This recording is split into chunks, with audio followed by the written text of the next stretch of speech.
Video ഒന്ന് നോക്കിയേ.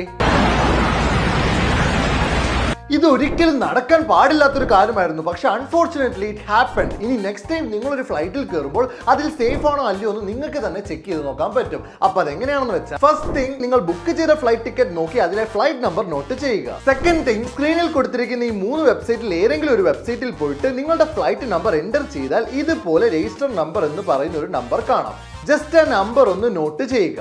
Third thing, planespotter.net എന്ന വെബ്സൈറ്റിൽ പോയിട്ട് നിങ്ങൾ നേരത്തെ എടുത്തു വെച്ച രജിസ്റ്റർ നമ്പർ ഇവിടെ എൻ്റർ ചെയ്താൽ ഇതുപോലെ ഫ്ലൈറ്റിന്റെ ഏജ്, പാസ്റ്റ് ഓണർ, ഇത് പുതിയ ഫ്ലൈറ്റ് ആണോ അതോ സെക്കൻഡ് ഹാൻഡ് ഫ്ലൈറ്റ് ആണോ പോലുള്ള എല്ലാ ഡീറ്റെയിൽസും നിങ്ങൾക്ക് അവിടെ കിട്ടുന്നതാണ്. അതുപോലെ തന്നെ ജസ്റ്റ് നിങ്ങൾ ഗൂഗിളിൽ പോയിട്ട് ഫ്ലൈറ്റ് കമ്പനിയുടെ നെയിമിന്റെ കൂടെ DGCA സേഫ്റ്റി ഓഡിറ്റ് എന്ന് എൻ്റർ ചെയ്താൽ ആ ഫ്ലൈറ്റ് കമ്പനിയിൽ ഏതൊക്കെ തരത്തിലുള്ള ഓഡിറ്റ് നടന്നിട്ടുണ്ട്, സേഫ്റ്റി മെഷറിലുള്ള മിസ്റ്റേക്കുകൾ, എന്തൊക്കെ മിസ്റ്റേക്കുകൾ ക്ലിയർ ചെയ്യാൻ പറഞ്ഞിട്ടുണ്ട്, ഇങ്ങനെയുള്ള എല്ലാ ഓഡിറ്റ് ഡീറ്റെയിൽസും നിങ്ങൾക്ക് അവിടെ കാണാൻ കഴിയും. അപ്പൊ ഇതെല്ലാം ചെക്ക് ചെയ്ത് നോക്കിയതിന് ശേഷം നിങ്ങൾക്ക് തീരുമാനിക്കാം ആ ഫ്ലൈറ്റിൽ യാത്ര ചെയ്യണോ വേണ്ടയോ എന്ന്. സോ മാക്സിമം നിങ്ങളുടെ എല്ലാ ഫാമിലി മെമ്പേഴ്സിനും, റിലേറ്റീവ്സിനും, ഫ്രണ്ട്സിനും ഈ വീഡിയോ ഇപ്പൊ തന്നെ ഷെയർ ചെയ്ത് കൊടുത്തോ. അവർക്ക് ഉറപ്പായിട്ട് ഉപകാരപ്പെടും.